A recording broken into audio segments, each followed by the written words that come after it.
नमस्कार, मैं हूं आपके साथ इश्तियाक अहमद और आप देख रहे हैं आर्य न्यूज। रुक करेंगे देश और दुनिया की तमाम खबरों की तरफ। गुजरात दौरे पर पहुंचे प्रधानमंत्री नरेंद्र मोदी ने शनिवार को गांधीनगर और अहमदाबाद में रोड शो किए और पीएम मोदी ने राज्य में बीते 2 दिनों में 3 रोड शो किए और गुजरात में इस साल दिसंबर में विधानसभा के चुनाव प्रस्तावित हैं और 4 राज्यों के विधानसभा चुनाव में बीजेपी के शानदार प्रदर्शन के बाद शुक्रवार को पीएम मोदी ने अहमदाबाद हवाई अड्डे से गांधीनगर स्थित पार्टी मुख्यालय कमलम तक रोड शो किया। पीएम मोदी द्वारा गुजरात में बीते 2 दिनों में 3 रोड शो करने को बीजेपी कार्यकर्ताओं को चुनाव के लिए कमर कसने को लेकर उत्साहित करने के नजरिए से देखा जा रहा है।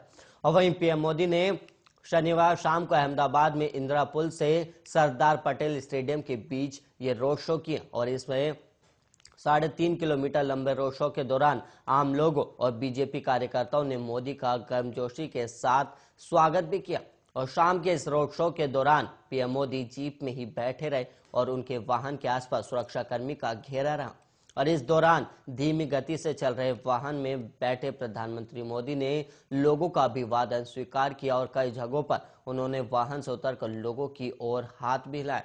और इससे पहले अधिकारियों ने बताया कि गांधीनगर में पीएम मोदी का रोड शो देहगाम शहर से शुरू होकर लवड़ गांव स्थित राष्ट्रीय रक्षा विश्वविद्यालय पर खत्म हुआ, जहां प्रधानमंत्री ने सड़क के दोनों ओर बड़ी संख्या में खड़े लोगों का अभिवादन किया और अधिकारियों के अनुसार रोड शो के लिए पीएम मोदी यहां राजभवन से एक कार के जरिए निकले और फिर देहगाम पहुंचकर एक खुली जीप में सवार हो गए और उन्होंने ये भी बताया कि जीप में गुजरात के मुख्यमंत्री भूपेंद्र पटेल भी प्रधानमंत्री के साथ थे। और वहीं अधिकारियों ने बताया कि रोड शो के 12 किलोमीटर लंबे मार्ग में प्रधानमंत्री का अभिवादन करने के लिए लोगों की भीड़ उमड़ पड़ी और वहीं उन्होंने मोदी पर फूल और मालाएं भी बरसाई और उन्होंने बताया कि पीएम के काफिले के आरआरयू पहुंचने पर रोड शो खत्म हो गया था।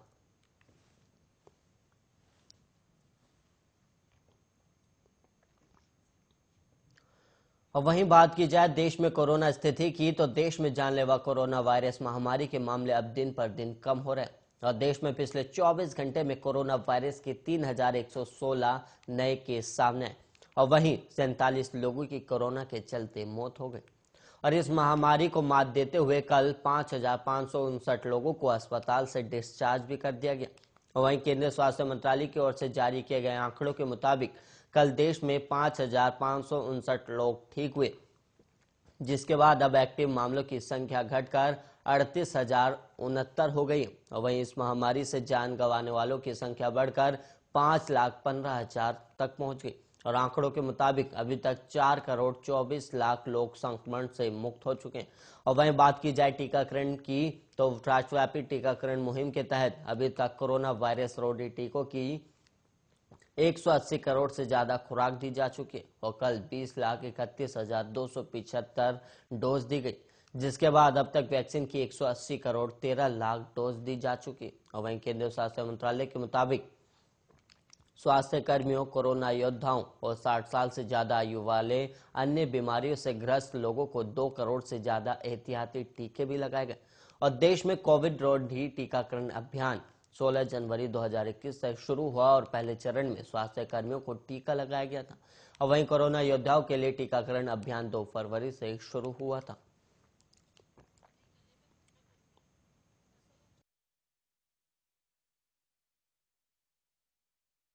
और वहीं इस वक्त एक लखनऊ से बड़ी खबर सामने आ रही है। इस वक्त 14 मार्च को आपको बता दें कि 14 मार्च को अभ्यर्थियों का विशाल धरना प्रदर्शन होगा। इस वक्त की बड़ी और अहम खबर, जहां पर यूपी अधीनस्थ सेवा चयन आयोग पिकअप भवन पर यह धरना होगा। इस वक्त की बड़ी और अहम खबर, जहां पर 6 साल से लंबित 21 भर्तियों के अभ्यर्थी धरने में शामिल होंगे। और वहीं आपको बता दें कि भर्तियों को जल्द पूरा करने के लिए अभ्यर्थी अब ये धरना प्रदर्शन करेंगे। और वहीं आपको बता दें कि प्रदेश भर के अभ्यर्थी लखनऊ पहुंचेंगे, जहां पर ये धरना प्रदर्शन किया जाएगा। इस वक्त की लखनऊ से बड़ी खबर सामने आ रही है, जहां पर अब अभ्यर्थी धरना प्रदर्शन करेंगे। और वहीं आपको बता दें कि अभ्यर्थी जो है वो लखनऊ पहुंचेंगे और यहां पर पहुंचने के बाद वो धरना प्रदर्शन करने वाले हैं। और वहीं आपको बता दें कि 14 मार्च को अभ्यर्थियों का विशाल धरना प्रदर्शन होगा, जिसकी जानकारी दी गई है।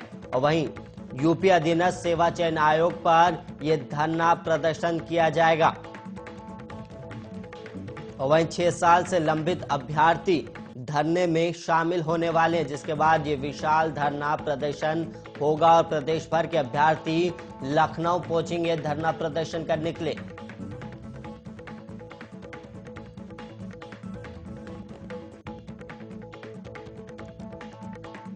अब वहीं दुनिया भर में पिछले कुछ 2 सालों से कोविड ने कहर मचाया हुआ है और इस महामारी से निपटने के लिए दुनिया का हर देश जूझ रहा है और ऐसे में फ्रांस इस महामारी से निपटने के लिए और भी ज्यादा सावधानी बरत रहा है और यही वजह है कि वो अपने देश में 80 की उम्र पार कर चुके बुजुर्गों को सुरक्षित रखने के लिए अतिरिक्त सुरक्षा नियमों का पालन करा रहा है। और बीते दिनों बुजुर्गों कोविड संक्रमण से बचाने के लिए उसने कोविड की चौथी खुराक को लगाए जाने की मंजूरी दी है। ये खुराक उन बुजुर्गों को दी जाएगी जिन्होंने 3 पहले ही बूस्टर डोज की खुराक ली होगी। और फ्रांस के पीएम जीन कोस्टेक्स ने मीडिया को दिए गए बयान में कहा कि 80 साल से अधिक उम्र के बुजुर्ग जिन्होंने 3 महीने पहले बूस्टर डोज लगवाया वो इस खुराक को ले सकते हैं। और वहीं समाचार एजेंसी एएफपी ने ले पेरिसन अखबार के हवाले से लिखा है कि प्रधानमंत्री ने उनसे कहा है कि हमने फ्रांस के नागरिकों को फेस मास्क पहनने की भी सलाह दी है क्योंकि फ्रांस अपने कोविड प्रतिबंधों में ढील दे रहा है और 14 मार्च से केवल सार्वजनिक वाहनों में ही मास्क लगाने की जरूरत होगी। और वहीं फ्रांस ने प्रतिबंधों को ढील देने के क्रम में वैक्सीन पास बनाने की अनिवार्यता भी खत्म कर दी। और इसके अलावा आपको बता दें कि यूरोपियन यूनियन में वैक्सीन पास सिर्फ उनको जारी होता है जिन्होंने कोविड की 3 डोज लगवा ली है या उनको सिनेमाघर और रेस्टोरेंट में जाने की छूट थी और उनको सार्वजनिक स्थानों पर कोई प्रतिबंध नहीं था। हालांकि अब वैक्सीन पास की इन जगहों पर कोई जरूरत नहीं है। और गौरतलब है कि ओमिक्रॉन वेरिएंट के समय कोविड ने फ्रांस ने अपेक्षाकृत अधिक तबाही मचाई थी और जनवरी में कोरोना के कुल मामलों में करीब 60% केस ओमिक्रॉन के ही पाए गए थे।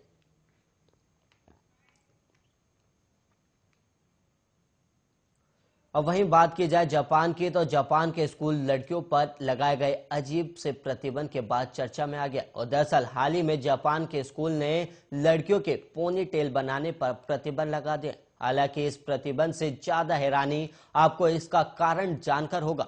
और वहीं क्या आप सोच सकते हैं कि लड़कियों के एक चोटी यानी पोनी टेल करने से पुरुषों को उत्तेजना आ सकती है।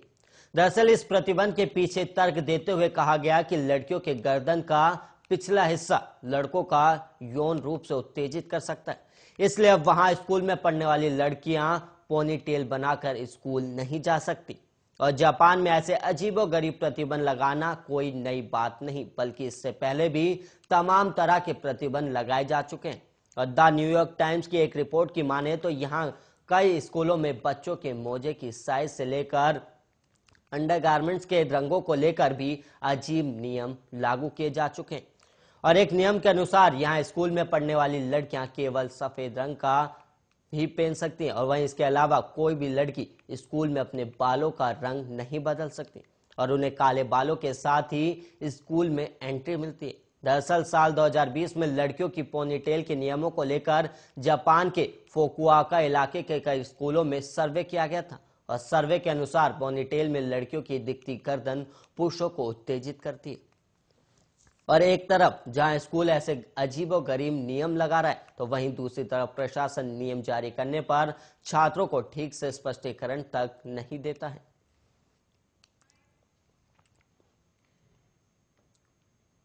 और वहीं प्रदेश में बीजेपी सरकार के प्रचंड बहुमत से जीत हासिल करने के बाद कार्यकर्ता उत्साहित नजर आ रहे हैं। और वहीं आपको बता दें कि एटा जनपद में चारों विधानसभा सीट पर भारतीय जनता पार्टी के प्रत्याशियों ने अपना कब्जा किया और वहीं 104 विधानसभा सीट पर मौजूदा विधायक ने पुनः दूसरी बार जीत हासिल की, जिसके बाद वो खुद सड़क पर उतरकर जनता का अभिवादन करने पहुंचे और ढोल नगाड़ों के साथ पहुंचे थे और उन्होंने बुजुर्गों के पैर छूकर उनका आशीर्वाद प्राप्त किया और वहीं उनके समर्थकों ने उन्हें फूल माला पहनाकर जीत की बधाई भी दी है।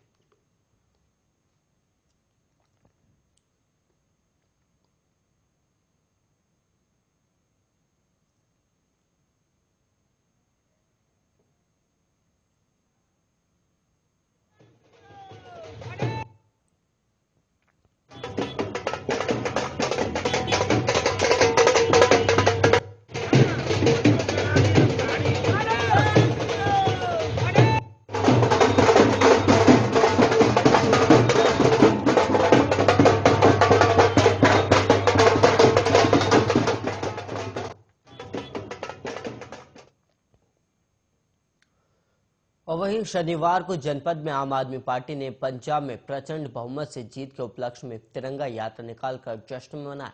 और ये तिरंगा यात्रा कलेक्टर से प्रारंभ होकर कचहरी रोड, ठंडी सड़क, मेहटा पार्क, घंटाघर होती हुई हाथी गेट स्थित सुभाष मूर्ति तक गई। और वहां पहुंचकर जिलाध्यक्ष सुरेश कुमार वर्मा ने सुभाष चंद्र बोस जी की मूर्ति का माल्यार्पण किया। और इस तिरंगा यात्रा में आम आदमी पार्टी के कार्यकर्ता और पदाधिकारी में अपार ऊर्जा और जोश देखने को मिला है। और पूरी तिरंगा यात्रा में देशभक्ति के गाने, तराने और देशभक्ति से ओतप्रोत नारे भी लगाए जा रहे थे।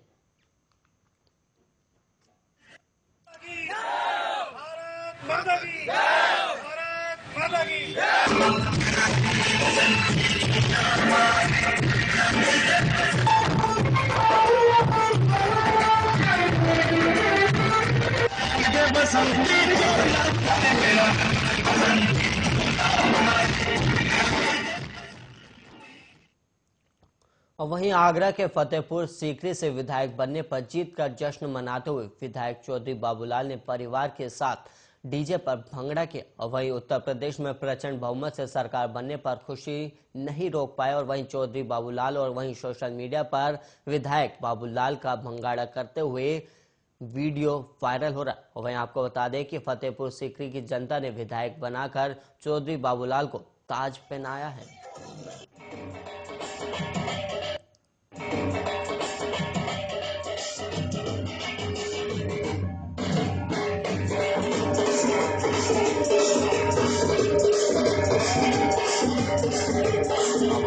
आप देख सकते हैं कि अपनी टेलीविजन स्क्रीन पर कैसे विधायक डांस करते हुए नजर आ रहे हो। वहीं पर ये विधायक की जो चुनाव था वो जीतने के बाद उनकी कुर्सी साफ दिखाई दे सकती है। और वहीं उत्तर प्रदेश में एक बार फिर पीएम नरेंद्र मोदी और योगी आदित्यनाथ का जादू चल गया। और वहीं माई फॉर्मूला उत्तर प्रदेश में कारगर साबित भी हुआ। और वहीं पर बीजेपी और योगी आदित्यनाथ की इस बड़ी जीत के पीछे राष्ट्रीय स्वयंसेवक संघ की अहम भूमिका भी बेहद सराहनीय। और वहीं आरएसएस ने न केवल पूरे प्रदेश में प्रचार के लिए कई विशेष कार्यक्रम चलाए, बल्कि मुस्लिम आबादी वाले क्षेत्रों में हिंदू वोटों को संगठित करने का काम भी किया। और वहीं बीजेपी की शानदार जीत का शानदार सफर देखिए हमारी इस खास रिपोर्ट में।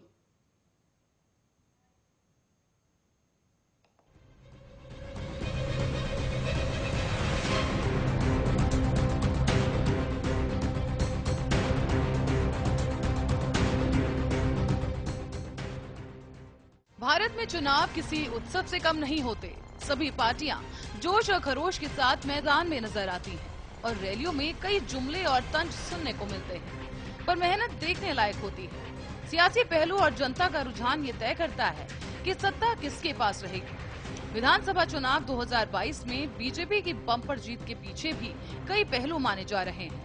आपको बता दें कि राष्ट्रीय स्वयंसेवक संघ ने जनवरी से ही सभी संगठनों को चुनाव की जिम्मेदारी सौंप दी थी। पदाधिकारियों को ये साफ हिदायत दी गई थी कि सभी आपसी मनमुटाव छोड़कर मैदान में उतर जाएं और योगी सरकार के कामों को जनता तक पहुंचाने के लिए कई प्लान्स तैयार किए गए। उत्तर प्रदेश कई मुद्दों को ध्यान में रखकर वोट करने की अपील भी की गई।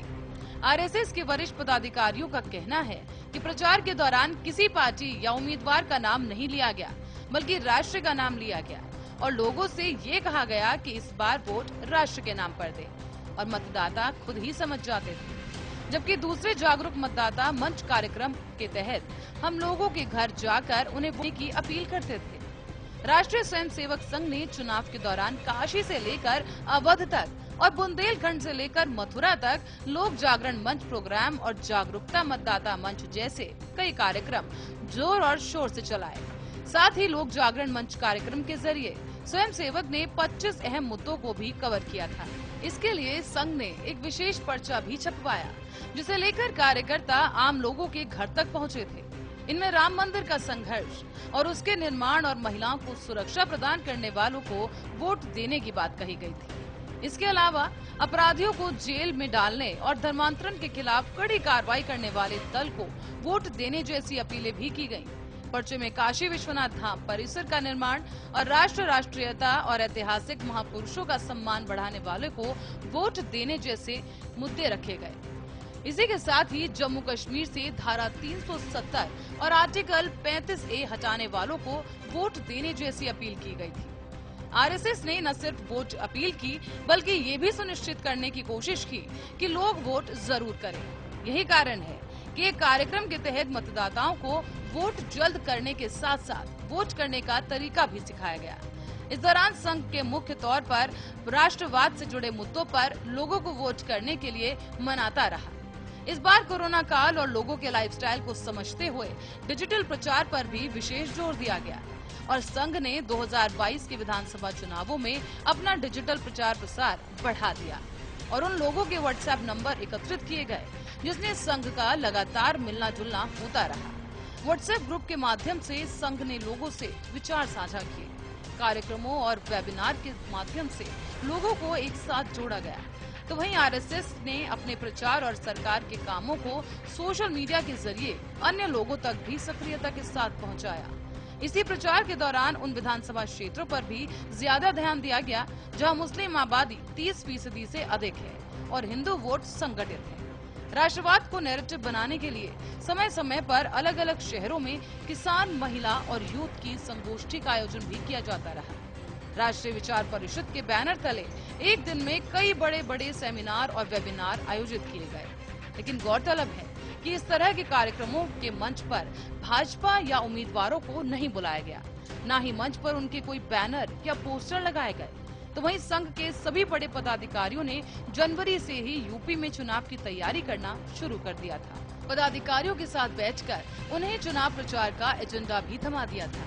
इसी दौरान संघ ने ये साफ कर दिया था कि बिना किसी मनमुटाव के सभी संगठनों के लोग अपने अपने क्षेत्रों से जुड़े लोगों के बीच सरकार की उपलब्धियां लेकर जाएं। विपक्षी दलों की ओर से फैलाए जा रहे भ्रम को दूर करने के साथ साथ राष्ट्रवाद को मजबूत करने के लिए भी लोगों से भाजपा को वोट करने की अपील करने को कहा गया। तो वहीं आपकी जानकारी के लिए ये भी बता दें कि आरएसएस ने अखिल भारतीय विद्यार्थी परिषद, विश्व हिंदू परिषद, हिंदू जागरण मंच, सेवा भारती, विद्या भारती, वनवासी कल्याण, शैक्षणिक महासंघ, संस्कार भारती, भारतीय किसान संघ, स्वदेशी जागरण मंच, दुर्गा वाहिनी, राष्ट्र सेविका समिति को फरवरी के बाद से ही बूथ स्तर तक सक्रिय कर दिया गया था। साथ ही दलित वर्ग को साधने के लिए समन्वयक बनाया गया था जो दलित बस्तियों में जा रहे थे। तो वहीं एबीवीपी की ओर से भी युवाओं के बीच अभियान चलाया गया। आपको बता दें कि आरएसएस 2024 और 25 में शताब्दी वर्ष मनाने जा रहा है और शताब्दी वर्ष में संघ ने उत्तर प्रदेश में ग्राम पंचायत तक संघ की शाखाओं का विस्तार करने समेत कई अन्य योजना बनाई है। देश में हिंदुओं की आस्था के प्रतीक अयोध्या, काशी, मथुरा समेत कई अन्य स्थानों से शताब्दी वर्ष का संदेश पूरी दुनिया में देने की योजना तैयार की है।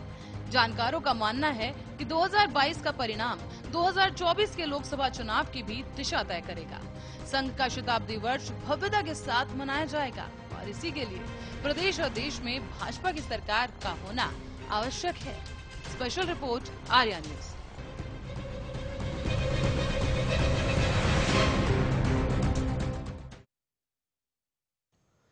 मिशन 2022 के सत्ता संग्राम में उत्तर प्रदेश के मुख्यमंत्री योगी आदित्यनाथ के बुलडोजर के सियासी मैदान में खूब चर्चा रही।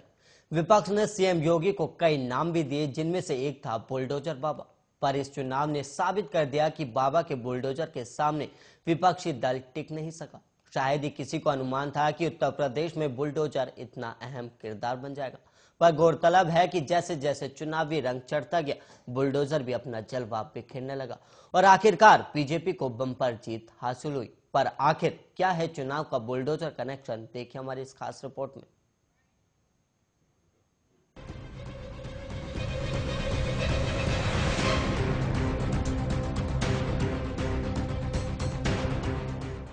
उत्तर प्रदेश के चुनाव पर देश की नजर हमेशा ही टिकी रहती है और इस बार का उत्तर प्रदेश का विधानसभा चुनाव 2024 में होने वाले लोकसभा चुनाव का सेमीफाइनल माना गया। यही कारण है कि सभी पार्टियां इस चुनाव में एड़ी चोटी का जोर लगाती नजर आई। पर आखिरकार न जातिवाद काम आया, न नेताओं का सर्दी गर्मी वाला बयान, न गठबंधन का इंद्रधनुष चला, न ही चला जातिवाद। चला तो बस योगी आदित्यनाथ का बुलडोजर। दिलचस्प बात यह है कि योगी को बुलडोजर बाबा का उपनाम समाजवादी पार्टी के मुखिया अखिलेश यादव ने ही दिया था। दरअसल गोरखपुर में गोरखनाथ मंदिर के प्रमुख के रूप में आदित्यनाथ को पहले से ही बाबा कहा जाता है। तो वहीं अखिलेश ने जैसे ही योगी आदित्यनाथ को बुलडोजर बाबा कहकर पुकारा, अभी तक तो बाबा मुख्यमंत्री कह रहे थे, लेकिन पत्रकार साथियों, आपने अखबार पढ़ा होगा, अंग्रेजी का सबसे प्रतिष्ठित अखबार है। अभी जिन साथियों ने अखबार पढ़ा होगा अंग्रेजी का, अभी गांव में नहीं पहुंचा होगा, लेकिन हमारे पत्रकार साथी जानते होंगे कि जो मुख्यमंत्री दूसरों का नाम बदलते थे, जगहों का नाम बदलते थे, रंग बदल के अपना काम बताते थे, इस बार अंग्रेजी के एक प्रतिष्ठित अखबार ने उनका भी नाम बदल दिया। उनका नया नाम रखा है बाबा बुलडोजर। ये मैंने नहीं रखा है, पत्रकार साथियों, ये गलती मत करना, ये नाम मैंने नहीं रखा है।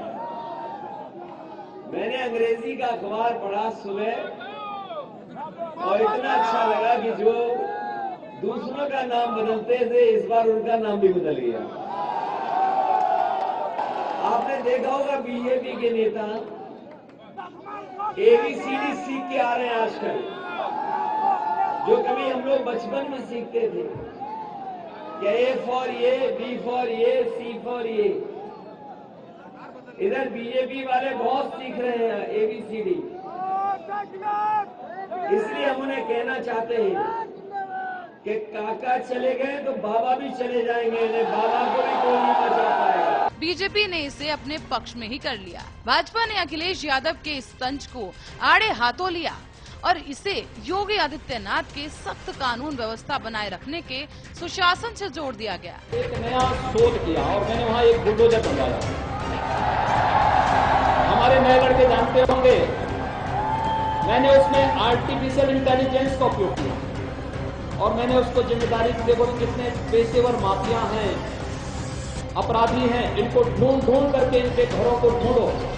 इन्होंने उत्तर प्रदेश की पूंजी जहां छुपाई है वहां पर बुलडोजर चला करके उसको निकालो और उत्तर प्रदेश का विकास करो। इतना ही नहीं बल्कि पार्टी ने इस जुमले को खूब निभाया और खूब भुनाया भी। और पूरे चुनाव प्रचार के दौरान मुख्यमंत्री योगी आदित्यनाथ बुलडोजर बाबा कहलाने लगे। चुनाव तो चुनाव, परिणाम के सामने आने पर भी भाजपा समर्थक और कार्यकर्ताओं ने बुलडोजर पर ही अपना विजय रथ निकाल दिया। बहरहाल आपको बता दें कि इस चुनाव में बुलडोजर सख्त कानून व्यवस्था लागू करने और माफियाओं पर एक सरकारी जमीन को बुलडोजर की मदद से गुंडों और माफियाओं के हाथों से मुक्त कराया गया। माना जा रहा है कि योगी आदित्यनाथ सरकार की जीत में सुशासन और सुरक्षा के मुद्दे को सबसे बड़ा योगदान के रूप में माना गया और बुलडोजर इसका निशान बन गया। देखते ही देखते भाजपा की हर रैली में ये नारा गूंजने लगा, यूपी की मजबूरी है, बुलडोजर जरूरी है। तो वहीं गुरुवार को जब चुनावी नतीजे आए और भाजपा की जीत की तस्वीर साफ होने लगी तो ट्विटर पर बुलडोजर इज बैक ट्रेंड करने लगा। पूरे चुनाव में बुलडोजर की चर्चा इतनी तेजी से हुई कि चुनावी सभाओं में बुलडोजरों की प्रदर्शनी लगने लगी। महाराजगंज जिले के निचलौल में योगी आदित्यनाथ की जनसभा में गेरुआ रंग में सजाकर बुलडोजर भी लाया गया, जिसने लोगों का ध्यान अपनी ओर खूब खींचा। योगी आदित्यनाथ ने भी बुलडोजर को देखते ही मौके का फायदा उठाया और कहने लगे, बुलडोजर हाईवे भी बनाता है, बाढ़ रोकने का काम भी करता है, साथ ही माफियाओं से अवैध कब्जे को भी मुक्त कराता है। बहरहाल भारतीय जनता पार्टी ने प्रदेश में दूसरी बार वापसी की है और भाजपा की इस ऐतिहासिक जीत से भाजपाई गदगद है।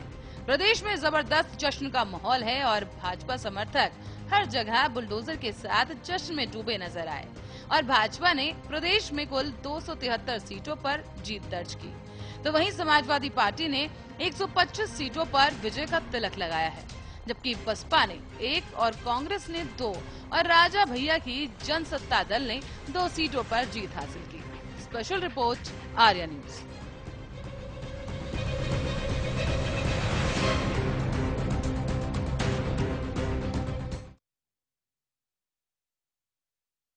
देश और दुनिया की तमाम खबरों के लिए आप बने रहिए आर्या न्यूज के साथ।